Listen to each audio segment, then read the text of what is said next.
নমস্কার, good morning. তোমরা দেখছো তোমাদের প্রিয় channel exam guide by Nitu. বন্ধুরা, এসএসসি এমটিএস জিকে ক্লাসে তোমাদেরকে জানাই স্বাগত। তোমরা যারা এবছর এসএসসি এমটিএস পরীক্ষা দেবে, তোমাদের জন্যই আমি নিয়ে এসেছি 2024 সালে এসএসসি এমটিএস পরীক্ষায় এসে যাওয়া সাধারণ জ্ঞানের প্রশ্ন নিয়ে এই বিশেষ ক্লাস। আজকে আমি করাচ্ছি 51তম ক্লাস, যা 5ই নভেম্বর 2024 সালে প্রথম শিফটে পরীক্ষা এসেছিল। তো বন্ধুরা, তোমরা যারা এখনও পর্যন্ত চ্যানেলটি সাবস্ক্রাইব করোনি, তো অবশ্যই চ্যানেলটি সাবস্ক্রাইব করে নেবে। ভিডিওটা ভালো লাগলে লাইক করবে, বন্ধুদের সঙ্গে শেয়ার করবে। তো চলো শুরু করছি আজকের প্রশ্নপত্রগুলো। শুরু করছি আজকের প্রথম প্রশ্ন। দেখো কি বলেছে, ভারতীয় শাস্ত্রীয় কণ্ঠশিল্পী এবং পদ্মবিভূষণ পুরস্কার প্রাপ্ত কিশোরী আমোনকর নিম্নলিখিত কোন ঘরানার অন্তর্ভুক্ত? তো পদ্মবিভূষণ পুরস্কার প্রাপ্ত কিশোরী আমোনকর তিনি জয়পুর ঘরানার একজন শাস্ত্রীয় কণ্ঠশিল্পী। তো অপশন সি, জয়পুর ঘরানা। শাস্ত্রীয় নৃত্যের অন্যতম রূপ কথাকলি মূলত ভারতের কোন রাজ্যে পরিবেশিত হয়? কথাকলি একটি শাস্ত্রীয় নৃত্য যা ভারতের কেরালা রাজ্যে পরিবেশিত হয়। কেরালার অপর শাস্ত্রীয় নৃত্য মোহিনীনাট্যম। দেখো, তামিলনাড়ুতে কী হয়? ভারতনাট্যম। আর কুচিপুড়ি নৃত্য অন্ধ্রপ্রদেশ। ঠিক আছে, তো তামিলনাড়ুতে ভারতনাট্যম আর অন্ধ্রপ্রদেশে কুচিপুড়ি শাস্ত্রীয় নৃত্য পরিবেশিত হয়। সুলতান বলবন বাংলায় তুগরিল বেগের বিদ্রোহ দমন করার পর তিনি তার পুত্র ড্যাশকে বাংলার গভর্নর নিযুক্ত করেন। তো সুলতান বলবন তুগরিল বেগের বিদ্রোহ দমন করার পর তার পুত্র বুগরা খানকে বাংলার গভর্নর হিসাবে নিযুক্ত করেছিলেন। তো সঠিক উত্তর হবে বুগরা খান। কোন সালে রোশন মিস্ত্রি 100 মিটার স্প্রিন্টে রৌপ্য পদক জিতে প্রথম ভারতীয় মহিলা হিসাবে এশিয়ান গেমসে পদক জিতেছিলেন? তো সঠিক উত্তর হবে 1951 সালের এশিয়ান গেমসে। 1951 সালের এশিয়ান গেমস হয়েছিল নতুন দিল্লিতে। 1951 সালে প্রথম এশিয়ান গেমসের আসর বসেছিল। ভারতে এখনও পর্যন্ত দুবার এশিয়ান গেমস আয়োজন করা হয়েছে, একবার 1951, অপরটি 1982 সালে। দুটোই কিন্তু নতুন দিল্লিতে।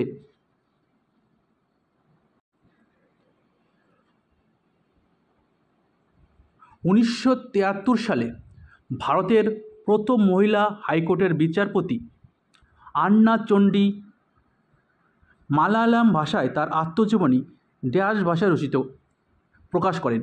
তো ভারতের প্রথম মহিলা হাইকোর্টের বিচারপতি ছিলেন আন্না চণ্ডী। তিনি তার আত্মজীবনী মালায়ালাম ভাষায় রচনা করেছিলেন, যার নাম আত্মকথা। তো অপশন ডি, আত্মকথা।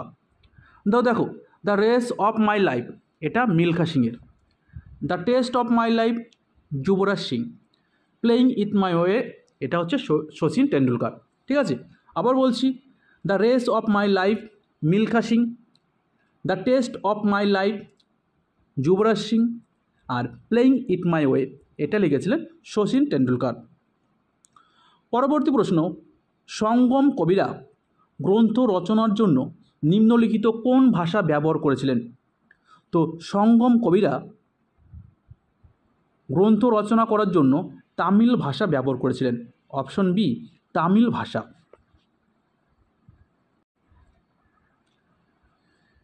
জাতীয় বহুমাত্রিক দারিদ্র্য সূচক প্রতিবেদন 2023 অনুসারে নিম্নলিখিত কোন কেন্দ্রশাসিত অঞ্চলের দারিদ্র্যের হার সবচেয়ে কম? তো সঠিক উত্তর হবে Puducherry. Option D, Puducherry. Easter নামক ধর্মীয় উৎসব কোন সম্প্রদায় উদযাপন করে? খুবই গুরুত্বপূর্ণ একটি উৎসব, এটা কিন্তু প্রায় পরীক্ষা আসে। ঠিক আছে, তো এটা কিন্তু ভালো করে দেখে নেবে। তো ইস্টার নামক ধর্মীয় উৎসবটি এটি একটি খ্রিস্টান ধর্ম সম্প্রদায়ের লোকেরা উদযাপন করে। তো ঠিক আছে, ইস্টার নামক ধর্মীয় উৎসবটি খ্রিস্টান সম্প্রদায়ের লোকেরা উদযাপন করে থাকে।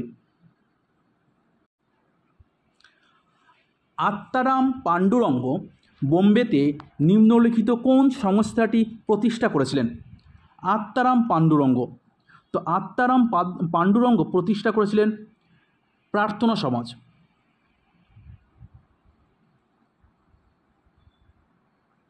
সত্যশোধক সমাজ প্রতিষ্ঠা করেছিলেন কে? জ্যোতিবা ফুলে। ঠিক আছে। পরবর্তী প্রশ্ন, ভারত সরকার কর্তৃক 2023 সালের মার্চ মাসে ঘোষিত টেক্সটাইল সেক্টরের জন্য 7টি PM mega integrated textile region and apparel park স্থাপনের জন্য নিম্নলিখিত কোন স্থানটি নির্বাচিত হয়নি? তো PM মিত্র। ঠিক আছে, ভারত সরকারের টেক্সটাইল সেক্টরের জন্য PM মিত্র পার্ক স্থাপনের জন্য কোন স্থানটি নির্বাচিত হয়নি? তো গুজরাট, কর্ণাটক এবং মহারাষ্ট্র এই জায়গাগুলো কিন্তু PM মিত্র পার্ক স্থাপনের জন্য নির্বাচিত হয়েছিল। যেটা নির্বাচিত হয়নি সেটা হচ্ছে পশ্চিমবঙ্গ। পরবর্তী প্রশ্ন, শিলাখণ্ডের জমা এবং সংকোচনের মাধ্যমে পাললিক শিলা তৈরির প্রক্রিয়াকে ড্যাশ বলা হয়? তো সঠিক উত্তর হবে lithification. Option C, lithification. Kathak নৃত্যের অবদানের জন্য কে সঙ্গীত নাটক একাডেমি পুরস্কার 2022 পেয়েছেন বা জিতেছেন?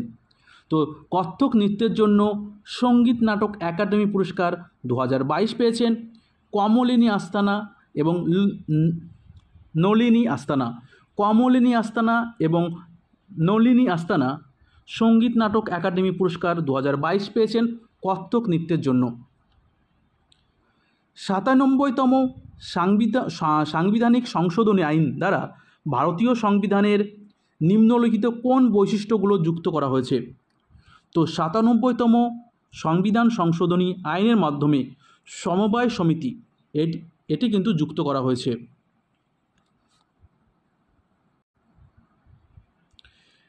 নিম্নলিখিতদের মধ্যে কে 2023 সালের মে মাসে কেন্দ্রীয় ভিজিল্যান্স কমিশনার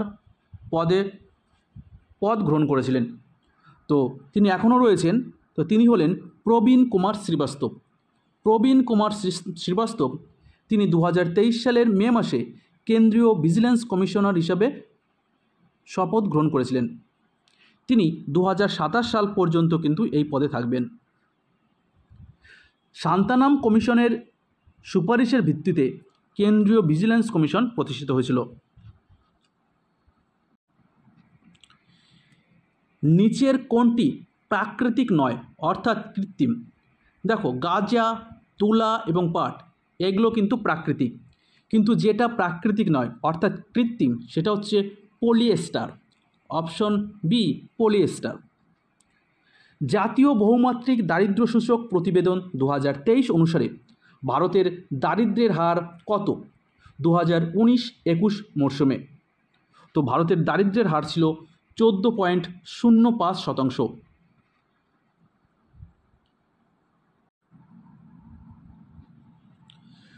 ক্রমবর্ধমান প্রতিক্রিয়াশীলতার দিক থেকে নিম্নলিখিত ধাতুগুলোর মধ্যে সঠিক ক্রম নির্বাচন করো। তো দেখো, অপশন এ প্রথম AU অর্থাৎ সোনা, সিউ কপার, Mg ম্যাগনেসিয়াম, কেতে হচ্ছে পটাশিয়াম। ঠিক আছে, তো এটা কিন্তু ক্রমবর্ধমান প্রতিক্রিয়াশীল দিক নির্দেশ করে। পরবর্তী প্রশ্ন, দ্রাবিড় শৈলীতে মন্দির স্থাপত্যের উপবৃত্তাকার আকৃতিগুলি কোন পদ দ্বারা পরিচিত? তো সঠিক উত্তর হবে গজপৃষ্ঠ বা বৃত্তায়ত।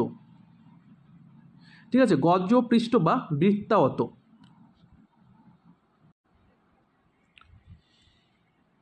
ক্রিপ্টোগ্যাম হিসাবে শ্রেণীবদ্ধ উদ্ভিদের দলগুলো হলো ড্যাশ। তো ক্রিপ্টোগ্যাম হিসাবে শ্রেণীবদ্ধ উদ্ভিদের দলগুলি হলো ব্রায়োফাইটস এবং থ্যালোফাইটা। ব্রায়োফাইটস এবং থ্যালোফাইটা। অপশন সি, ব্রায়োফাইটস এবং থ্যালোফাইটা। শ্রী মহিলা সেবা সহকারী ব্যাংক কত সালে প্রতিষ্ঠিত হয়? তো শ্রী মহিলা সেবা সহকারী ব্যাংক প্রতিষ্ঠিত হয় 1974 সালে। Option D 1974। পরবর্তী প্রশ্ন, বিকৃত অ্যালকোহল কি? তো বিকৃত অ্যালকোহল হচ্ছে মিথানলের সাথে মিশ্রিত সামান্য ইথানল।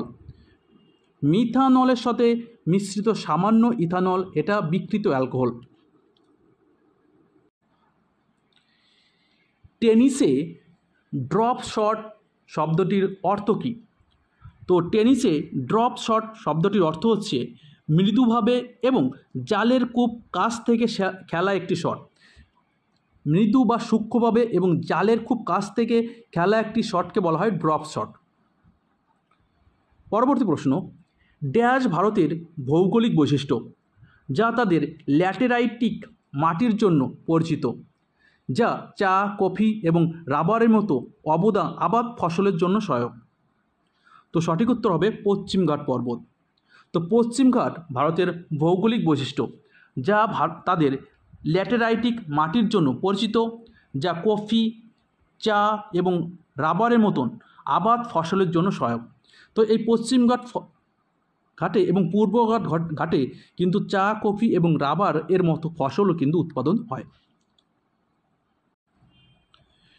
ব্রিটিশদের কবল থেকে ভারতের মুক্তির জন্য ইন্ডিয়া হাউস কোথায় প্রতিষ্ঠিত হয়েছিল? তো সঠিক উত্তর হবে লন্ডন। লন্ডনে ইন্ডিয়া হাউস প্রতিষ্ঠা হয়েছিল। পরবর্তী প্রশ্ন, দুটির সাথে মিল করো এবং সঠিক বিকল্পটি বেছে নাও। দেখো, বহুদলীয় ব্যবস্থা, ভারতে কিন্তু বহুদলীয় ব্যবস্থা রয়েছে। দুপক্ষের ব্যবস্থা অর্থাৎ দুই দলের মধ্যে সরাসরি ভোটের লড়াই, এটা কিন্তু মার্কিন যুক্তরাষ্ট্রে। আর একক পার্টি সিস্টেম, এটা হচ্ছে চীনে। ঠিক আছে, চীনে কিন্তু একটাই পার্টি রয়েছে। ভারতে রয়েছে বহুদলীয় ব্যবস্থা, আর মার্কিন যুক্তরাষ্ট্রে কিন্তু দ্বিপাক্ষিক দলীয় ব্যবস্থা রয়েছে। তো অপশন এ হয়ে যাবে কিন্তু সঠিক উত্তর। তো বন্ধুরা, ভিডিওটা এই পর্যন্তই। ভিডিওটা ভালো লাগলে লাইক করে বন্ধুদের শেয়ার করবে। আবার দেখা হচ্ছে আগামীকাল সকালে। ততক্ষণ ভালো থাকবে, সুস্থ থাকবে। ধন্যবাদ।